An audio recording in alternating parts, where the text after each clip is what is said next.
Hello again, it's Cold Warrior 78. I'm out here in the woods again, and I want to talk to you today about something that most folks don't even think about, I guess because they don't really live out in the country, and that's barbed wire, old stuff. This barbed wire I just recently picked up from literally within 100 yards of my house, and it probably dates from at least the 50s and more likely the Depression.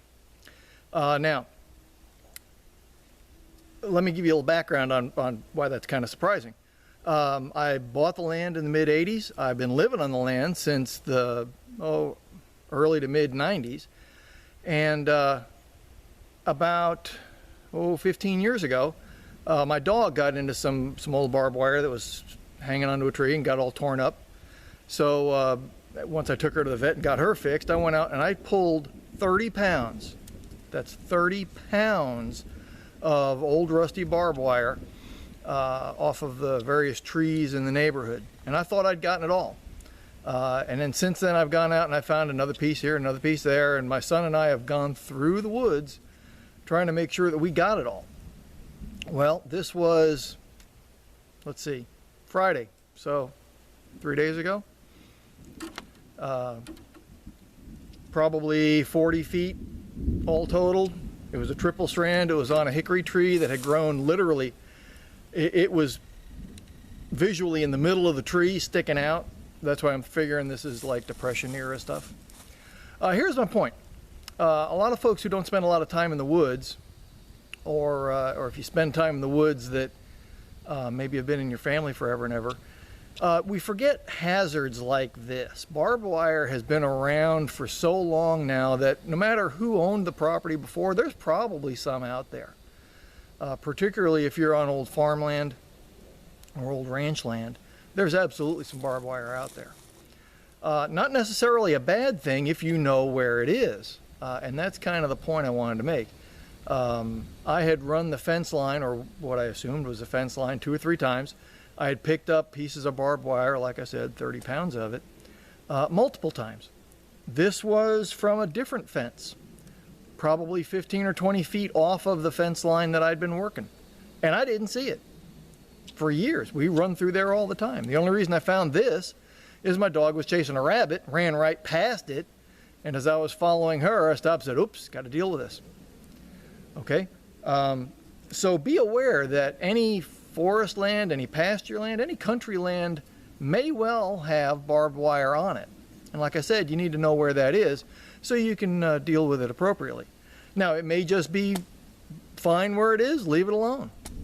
In my case, these things had been stapled to trees, and the just through branches falling down, trees falling down, they were the bulk of the fence was actually under the ground clutter, and so you had trees with these little angles coming out of them, chevrons almost, of barbed wire coming out. If a dog is running through the woods chasing something small and that something small goes between those pieces of wire, guess what? Your dog's going to try to do that too. Greenbrier is bad enough. I've had a dog torn up all terribly bad on getting in the middle of a bunch of greenbrier chasing a rabbit. But this stuff is even worse because it does not give at all.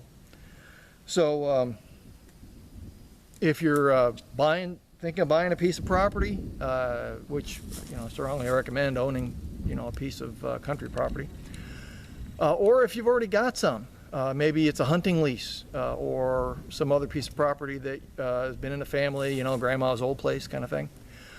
Spend some time looking around, and when you find a piece, look at how it's anchored.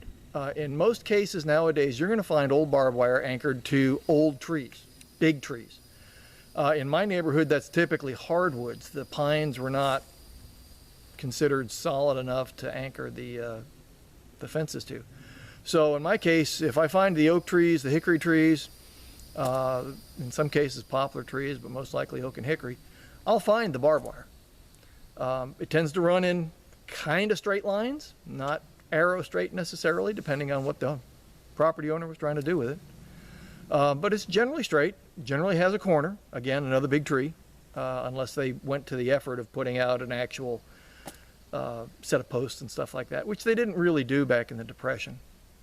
So if you're looking for the barbed wire, look at property lines. Look at areas that parallel property lines, maybe 10, 20 feet inside the property line. Also look at obvious geographic points. Like I said, the first fence line I found and I took all the barbed wire off of was literally following the crest of the hill, maybe 100 feet from the property line. Well, this was up over that a little bit, but on like a terrace. They had probably terraced it at some point during the Depression to grow cotton or something. And this was right along the edge of the terrace. But because it was farther in than where the other fence line was, I never bothered to look. And that's really the key. So just be aware that it's there. Don't try to cut this with a pair of diagonal pliers, with a pair of lineman's pliers, something like that. You need a fence tool. If you don't know what that is, go to Tractor Supply, go to Home Depot, something like that. Tractor Supply or a feed and seed store would be your best answer, though, because they'll know exactly what you're talking about. It's a set of things that look like pliers. There's kind of a hammer face on one side, hook on the other side, but the real thing is as you spread the legs of it out, there's a cutter on either side of the joint. It's a hardwire cutter. It's exactly what is designed to cut this stuff. If you try to cut it with your normal household tools, you're going to dull them, probably mess them up, unless you want to take out something like a hacksaw, which is unnecessary. Okay, so just wanting to let you know that no matter how hard you look, there's probably more of it still out there. This is Cold Warrior 78 saying, get yourself back out in the woods. Have a good time.